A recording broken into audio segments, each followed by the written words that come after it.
Hello, everybody. Welcome to a new Wealth Talk. As you know, this is a format that started off in May this year as a result of the fact that we couldn't be as close as we would like to our customers. But it's been a very successful format, and we are delighted to be able to meet with you in this way.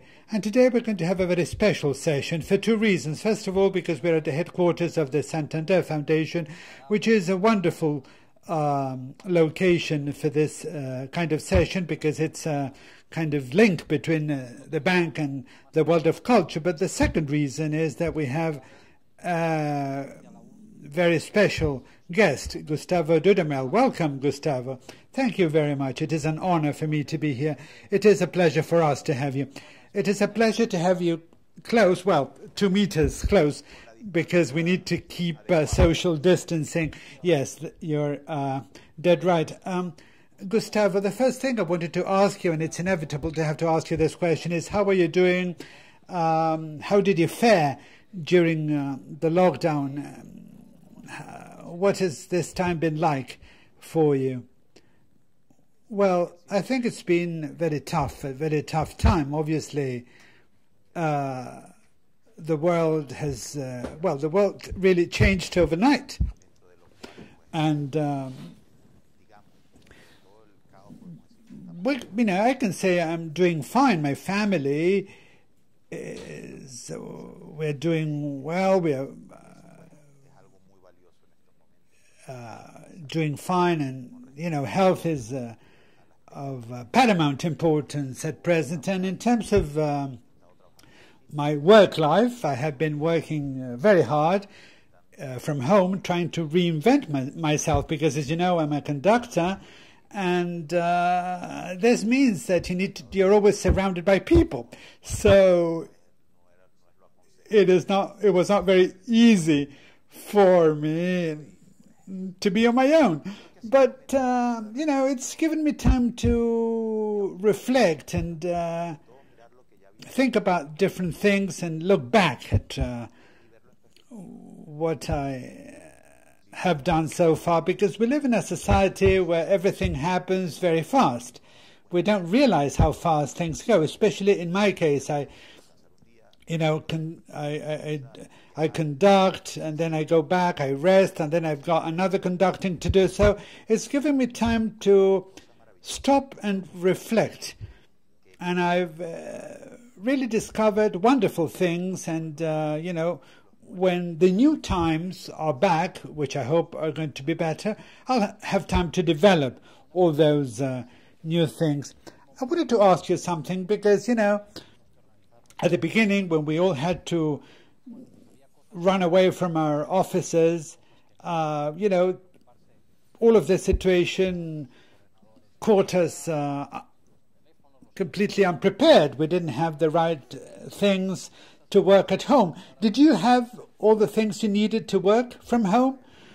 Well, to be honest, I'm always happy with my books, so I was surrounded by the things I needed.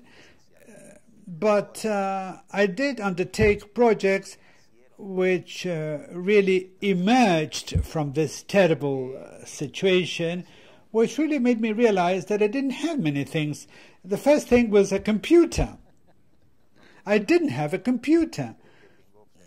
I do have a telephone and a very old iPad, but I did need a computer for a project that I worked on for the radio, and they had to send me everything. I didn't have a microphone or anything, but I did have the essential things. I had my family with me, and my books, my staffs, which is, what really matters for me. Yes, it is good to know that you managed to keep music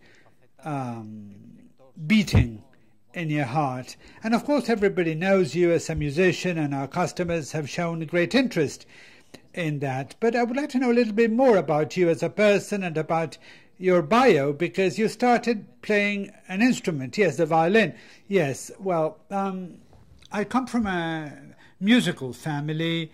My father is a trombone artist, and I've got an uncle who plays different instruments, quattro, the Creole harp, the Llanera harp. Well, he's a physician by profession, but he is, I would say, a self-taught musician. And my grandmother also sings very well. Yeah, so it runs in the family, doesn't it? Yes, it does. And it's interesting because my grandmother, I didn't know that she sang so well, and suddenly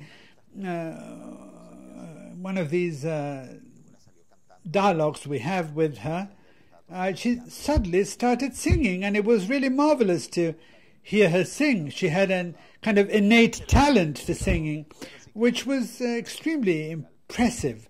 So I do belong to a musical family, and I wanted to play the trombone like my father. My father played in the symphonic orchestra, in the Lara orchestra in Barquisimeto in Venezuela. And my dream was to play in the same orchestra, and my dad also played salsa,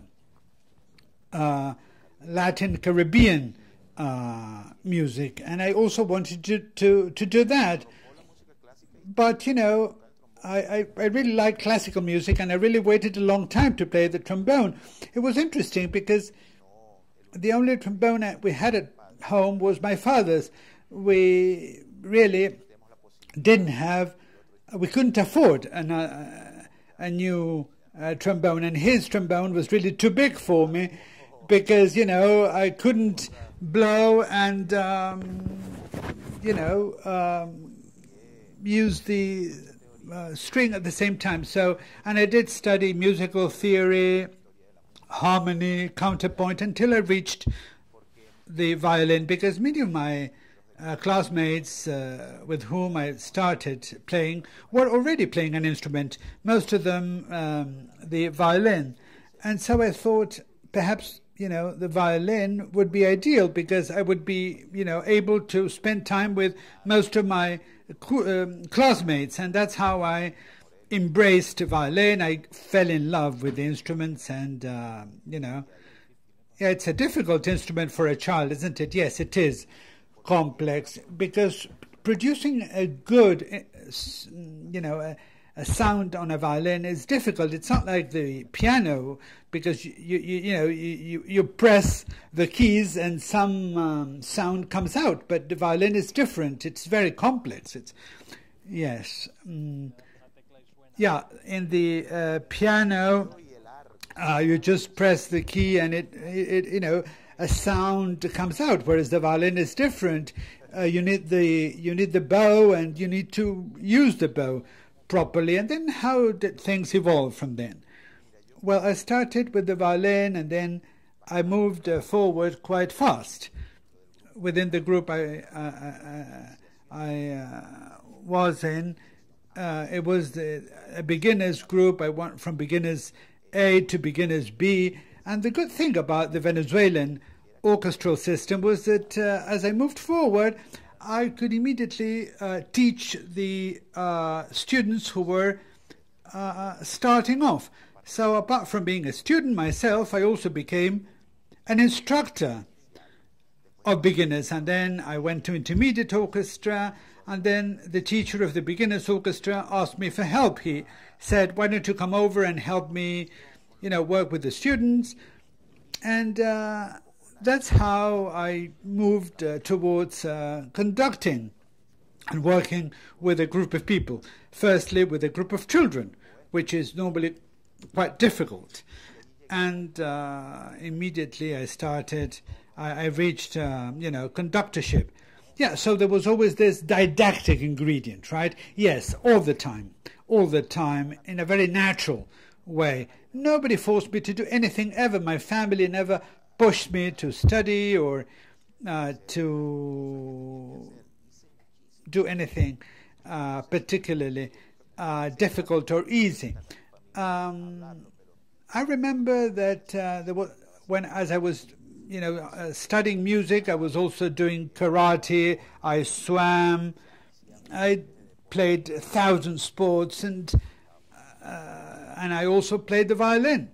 So I think I should, look back on that, because I was doing a lot of things and I really made the most of my time. Yes, and could you study too? Yes, I could. And of course the orchestra had nothing to do with the school. So there were two different things. So I went for a swim, and then after swimming I went to the conservatory, and then karate, until one day I said, look, I need to choose, because I'm at the end of my tether. I'm doing too many things. When I reached brown belt, I told my teacher, look, I'm giving karate up, because I'm biting off more than I can chew. And then my grandfather gave me a wand, and I started conducting at home. I remember there was a collection of CDs, classical music CDs in those days, very good recordings, and I started conducting them. Well, I really started with LPs.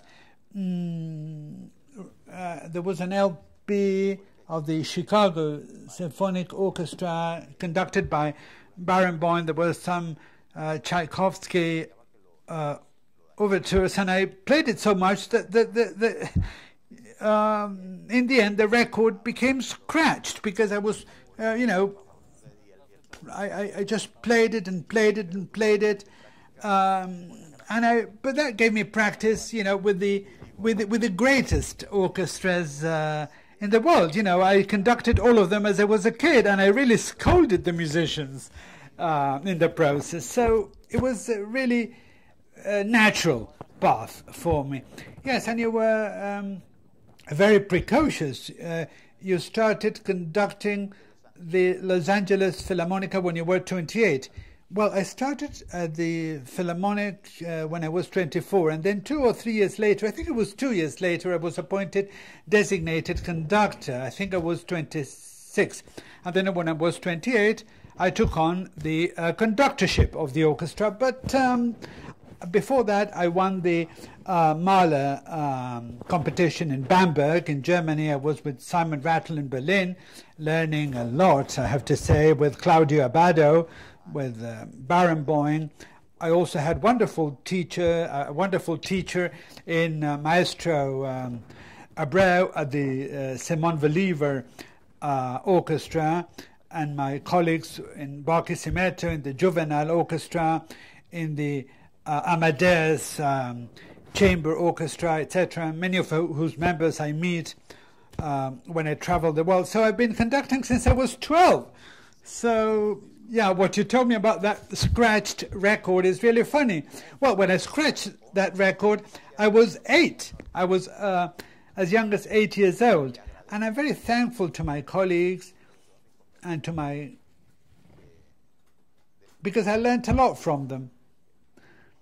And I'm sure that our customers who manage companies and who manage all sorts of organizations with their own, and of course they have to manage their own families, and I'm sure they will be interested in knowing how a child or somebody who's 28, how can you sit in front of an orchestra, in front of people that have such long experiences, and how do you tell them what to do, and how do you actually get them to do what you want them to do? Well, it's been, as I told you, it's been a very natural process. I started conducting as if I was playing a game at home. The first time I stood at a stand was like a game, because the conductor had been held up, and everybody was sitting there, and I just went onto the stand to imitate him. And that was the beginning of everything. And then a respect-based bond was created, and of course then there was a long experience. So I'm now 39. I've been doing this since I was 11 or 12. So a long time has elapsed, and I've conducted juvenile orchestras, and then, symphonic orchestras, first of all in Venezuela, and then internationally. But I think that for me, I've never tried to impose on anybody else. Conductorship can be conceived as a job where you impose on other people, where you exert authority over other people. But I would say that there have been certain times where conductorship was more authoritarian. For example, in the age of Toscanini, Toscanini is, of course, a great conductor, but at present his style just wouldn't work. And I grew, in a very natural way as a conductor, not imposing things on my colleagues, but trying to discover things. And when you conduct an orchestra, a respect-based bond is created. There's a kind of meeting point that is created, and that's the way I make music, with a juvenile orchestra, or with the Los Angeles Philharmonic, or the Vienna, or the Berlin Philharmonic orchestras. That's why I think that the relationship I have with the orchestras I work with is based on respect and based on friendship and based on the belief that we're all equal. That's the way in which I think something special can emerge. Yeah, but there's many similarities, of course, with the business world, because there are also leaders of the two kinds. But I'm no expert, of course. I would love to be an expert in classical music. In classical music, I like it very much. But I think that what you convey is whenever, you, after the concert, when you bow to the audience at the curtain calls, you want the musicians to stand and acknowledge the applause. Of course, because if I stood on my own without them and I waved the wand, people would just, think I was crazy. Just waving my arms, not doing anything. Essentially, the music we make and the musicians, play a very important role. And I was also an orchestra musician. I was also sitting at a stand, and that is the way I learned, sitting at the orchestra, looking at the conductor, and, understanding the importance of the interaction between the conductor and the members of the orchestra.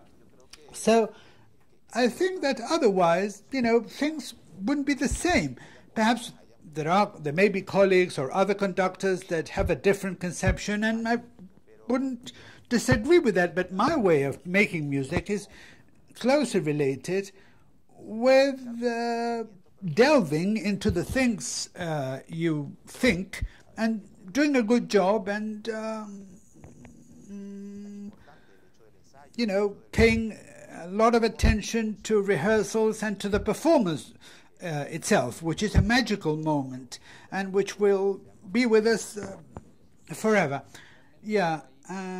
Just, when I say these things, you convey a lot of passion and, the way you conduct plus the passion you put into it produces a certain magnetism that is really magical. Well, I'm not that young anymore. Well, I was a promising conductor. Of course, I was young in my day.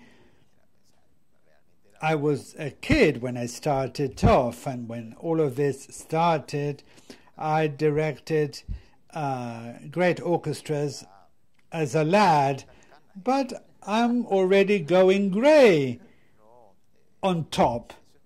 So Well, I think that you're dyeing your hair so that people respect you more. Well, when I just directed the New Year's concert in Vienna, which is a privilege for any conductor, you know, and I was the youngest conductor ever to do that.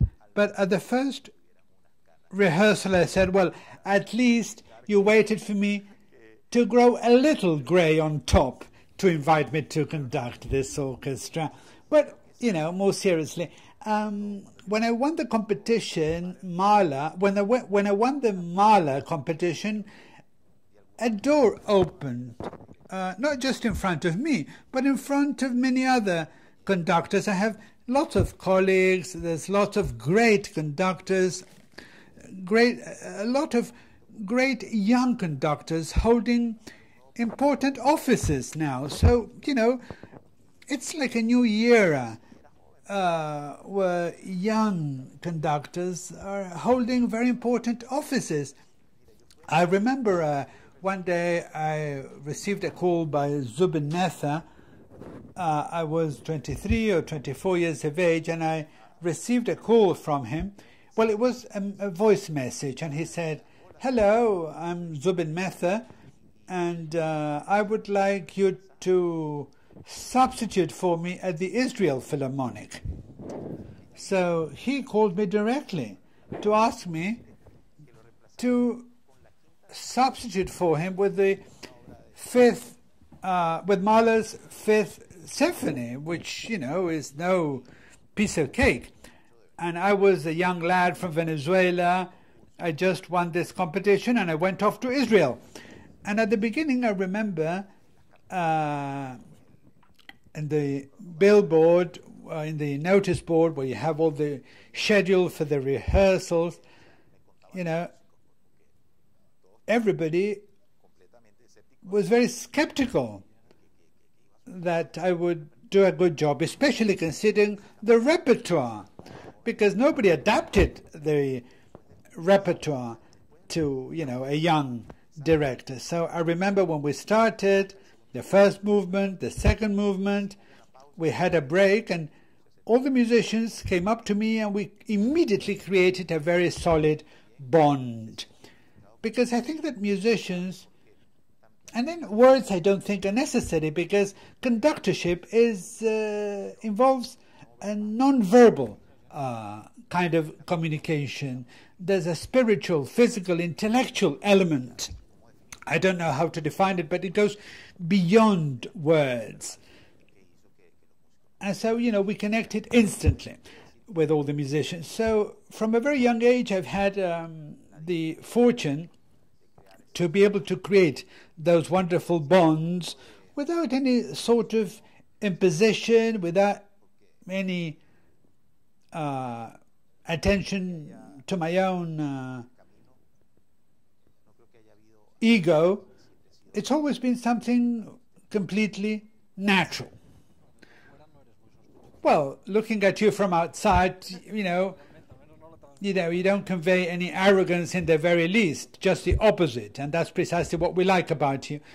And let me change gears a little, because in addition to all that you have achieved in the world of music, there's also social engagement. I don't know whether people are aware of this, but you have the Gustavo Dudamel Foundation. I would love you to tell us about your foundation, what types of projects you're involved with. Well, as you know, and I grew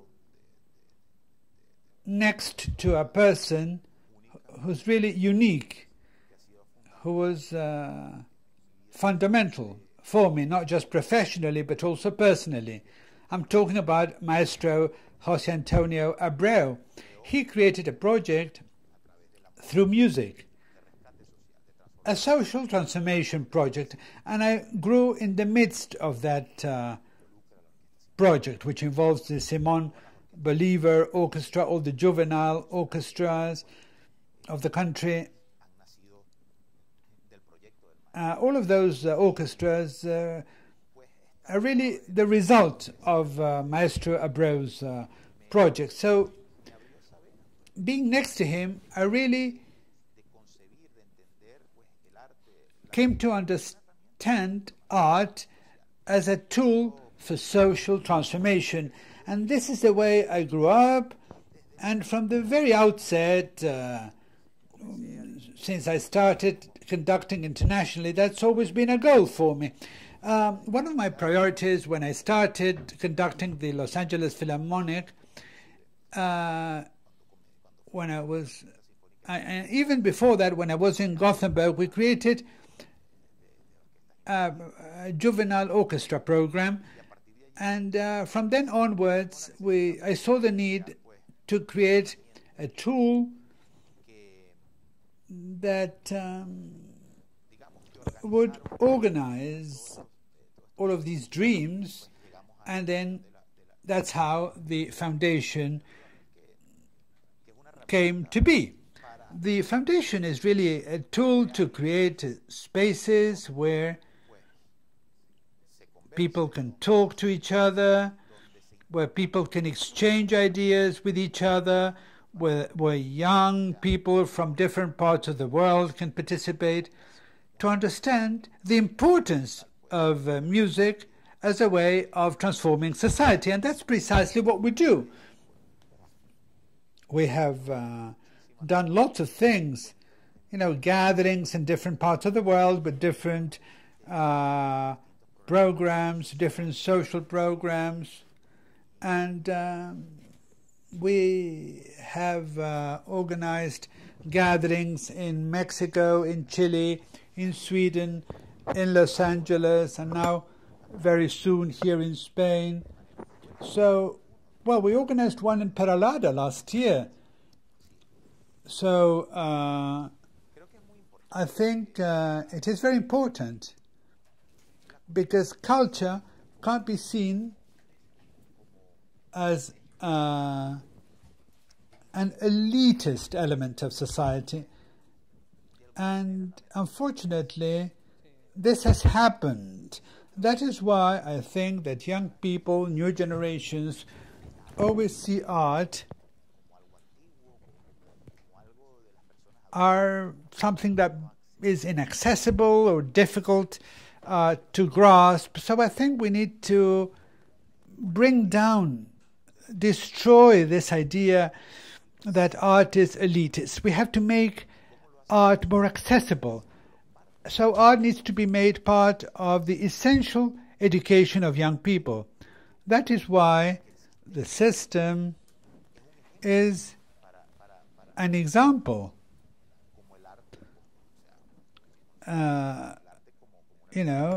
of social transformation, and this is what the foundation does.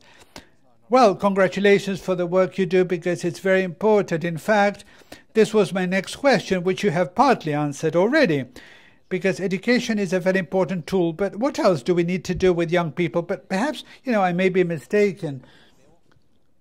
And, young people are a little bit disconnected with classical music. I don't know whether, this has always been the case, or whether the situation is worse now than it used to be. It is, the impression I have. I don't think young people are into classical music too much. Of course, but it's how you pitch the idea. If you start with the term classical, it's already a classic. Exactly. Yeah. If we start like that, we're already positioning it in the past, which is true. We play music that was written in the past, in the real past, but which is alive in the moment, which has a history and which has a life of its own. How do you make young people relate to music? By opening spaces for this, understanding the idiosyncrasies of music. And let's take a look at this. For example, the programs for orchestras. In LA, we have transformed programs completely in order to connect with different audiences. When we celebrate the centennial of the orchestra, I said, listen, we have to throw a huge party that involves everybody, that involves this city's identity, what music, what academic classical music has meant, because one of these days we have to transform or give classical music another name. But that's a completely different subject. So that it doesn't sound that big. Exactly. But let's keep on calling it classical music. We prepare a repertoire, and let's call our friends. We organized a huge concert with Herbie Hancock, who's a jazz legend. Katy Perry, wow. We played the Suite of the Paul de Fuego. We premiered a play from Paul de Seine. We involved all the cultural manifestation of what LA is. Los Angeles is a melting pot of culture, a wonderful melting pot. And of course, millions of people took part. Mariachi, folk bands, lots of stuff. Of course, when people see that there is no limits, there is no frontier, there are no walls that separate music, people feel reflected, of course. So you see Katy Perry with a Philharmonic, or that's Chris Martin playing with the LA Philharmonic. Yeah, Chris Martin, yeah, you're right. And Simon Maragall.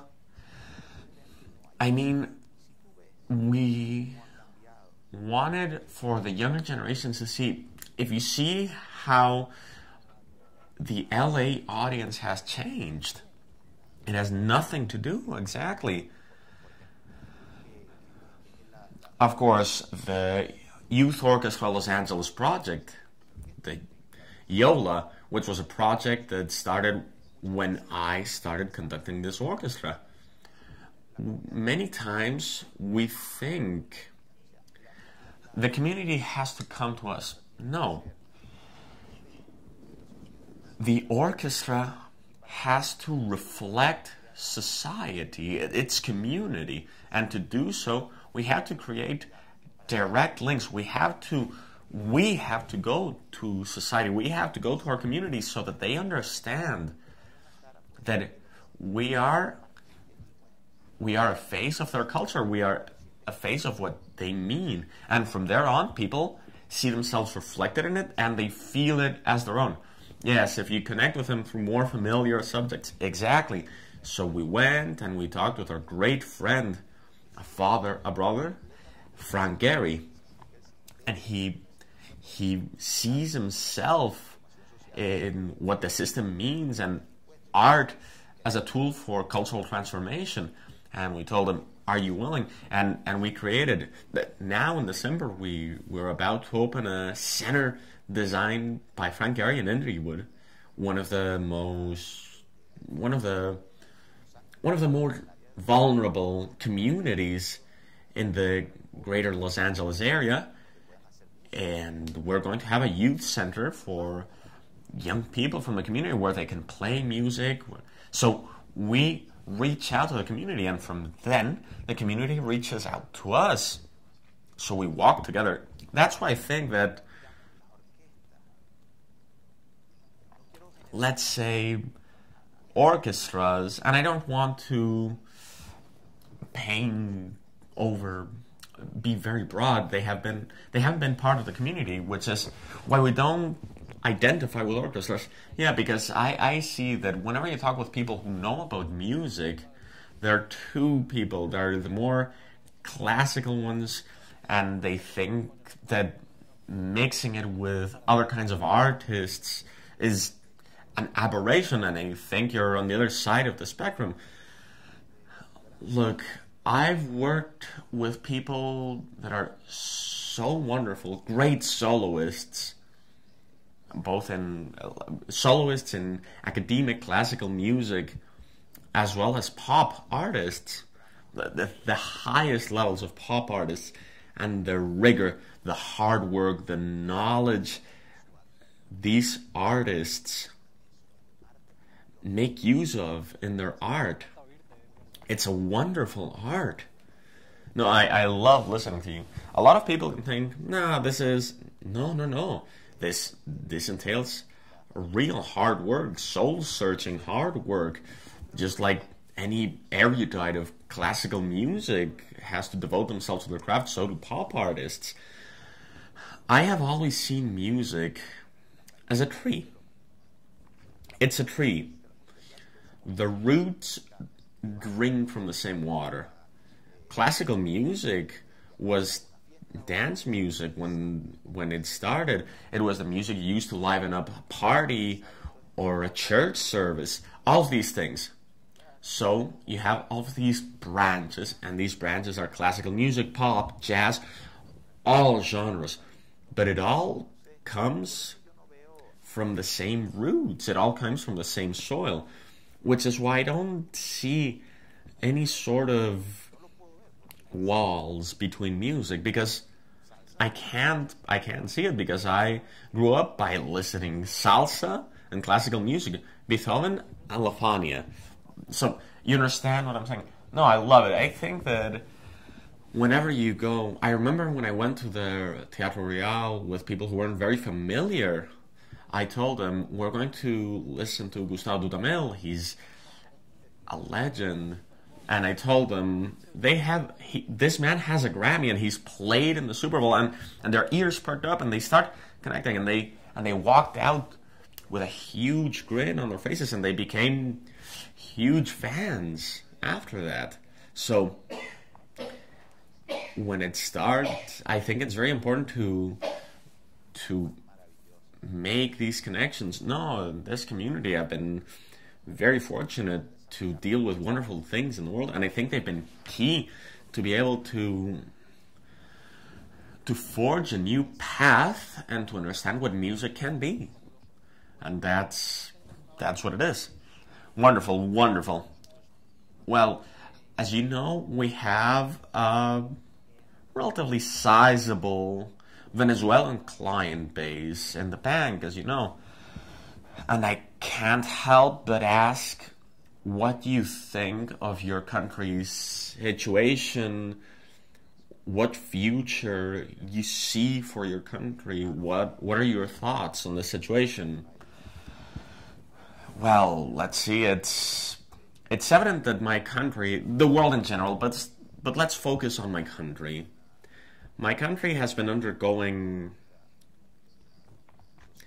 a really complex political, social, and economic crisis that is of terrible proportions, and that's very, very hard, first and foremost, to see and to understand and assimilate, but also because it's your country, it's your blood. But also, I believe, look, I've been an eternal optimist, even in the direst situations I've ever gone through, be them personal or, let's say, external, that bears a close relation to me. I've always been optimistic. I think we are going to see this through. I don't know when. I hope it won't take long, because at the end of the day, the people who suffer the most is your community, who is waiting for a solution. And I think that it all has to start with understanding. That's my belief, because that is what I put into practice with my orchestra. When we understand the real needs of our community, the people's real needs,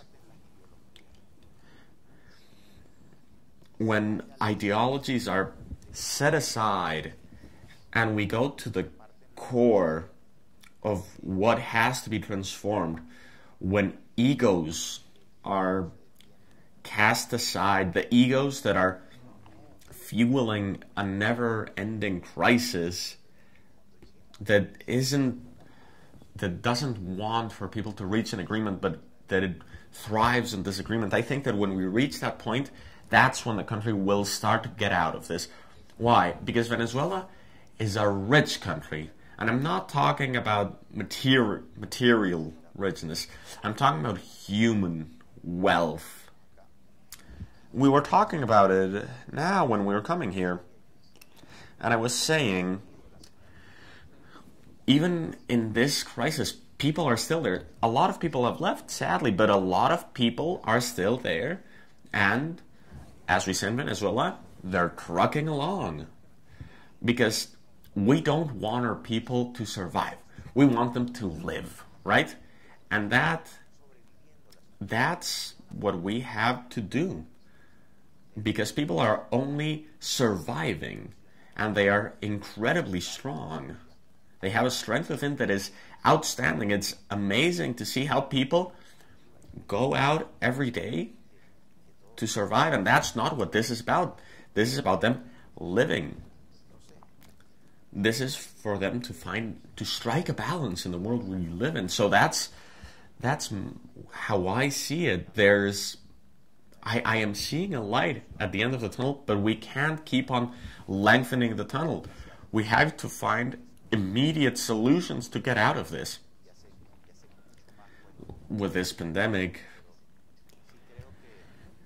this has made the situation far more complex. But I do believe that we have a very rich country in all respects, especially in the human respect. And I see my country as one that has a bright future. Great, because we all have the same hope that this happens as soon as possible, and I can't be happier that the human quality of Venezuelans, be them inside or outside the country, all of the ones I've met, is outstanding. They make an impression on you. Look, something that's beautiful, and which I believe is one of the, let's say, treasures that I keep. Maestro Abreu. Maestro Abreu was a man of crisis. Just to put it some way, if there was no crisis, the Maestro created it in order to see it through, to reach the next level. And I saw Maestro Abreu, and this one day he told me the orchestra didn't have a budget. Musicians hadn't been receiving their salaries for a year. They made a living out of this, or it was this huge crisis. And I asked the Maestro, I had just moved to Caracas. This was 98, 99. And he asked me, I asked him, what are we going to start with this year? Because we have 3 horns. We're going to start with Mahler's Second. Maestro, but these needs 8 horns, an organ we don't have. But we started with that. And we played it, and it sounded properly, and we saw it through. And then time went on, and we saw that we could do Mahler's Eighth not only with 200 musicians, but with 1,500, 1,600. So you have to be a visionary. You cannot balk before a crisis. A crisis are chances to grow. So we grew in the system. That to me is, well, a belief. Of course, I am in complete agreement. We always have to have beliefs. We are running out of time, but I would like to ask you a few questions we are getting from some of our clients. So the first one, which are your favorite composers, and how do you choose your repertoires? My favorite composers, I have to say all of them, if I'm being completely honest. I've been compared a lot with Mahler when I won the Gustav Mahler contest. I think it had something to do with our name, Gustav Mahler, but I would say that yes, he's one of my favorites. Beethoven, Mozart. I have just done some Stravinsky. I got the chance to premiere a lot of music from John Adams, Gabriel Ortiz, Jesse Montgomery, I don't know, Ligeti, Brahms, all of them. And when I prepare programs as a listener, as I said before, right before the pandemic, in March, we organized a festival. It was called Power to the People. And we organized a week-long's worth of concerts. So we had with the Philharmonic and the rest of chamber musics and other artists. So we organized 3 concerts in a row in which we played one concert with Herbie Hancock. The next one we played with Renee Perez, the resident. She's Puerto Rican. And we played a concert with Yolanda Adams, gospel. And we combined it with recently written music, like Duke Ellington, music by Jesse Montgomery, music by Gabriel Ortiz, a Mexican composer, also an African-American composer. I mean, we premiered completely new pieces with an audience that was there to listen to different things, and so audiences met up. So when I wrote up my first Brahms program, I combined it with new pieces. We commissioned composers to write new pieces to be played alongside with Brahms, a very classical composer. So when I went to the Hollywood Bowl, we played concerts with Stravinsky, Springtime, and then we have a young musician, or I don't know, we have Café Tacuba. You always look for these combinations. Yeah, always. From Brazil, they're asking us, when can they see you there? Brazil, very, very soon. Sadly, we had a tour. We should have been in Brazil now in August, at the turn of August, but sadly, due to the situation, this didn't pan out. It was a beautiful tour all around Latin America with a Mahler Chamber Orchestra. I think we were going to go to Sao Paulo and Rio. I have a very special place for Brazil in my heart, because I remember when I was a kid with a child's orchestra, I played in Brasilia, in Manaus. I played as a little kid in that orchestra, so I always have beautiful memories. It's our brother. As a country, Venezuela and Brazil are right by each other. But we hope that this will finish soon. But as soon as it's over, we'll go there. So I don't want to take any more time from you. We are lucky enough to have you next weekend in some concerts when you will play Beethoven's Ninth with young musicians from the Reina Sofia School. It should be 2 brilliant events, which we are very excited to see with you. But I would like to thank you for coming here.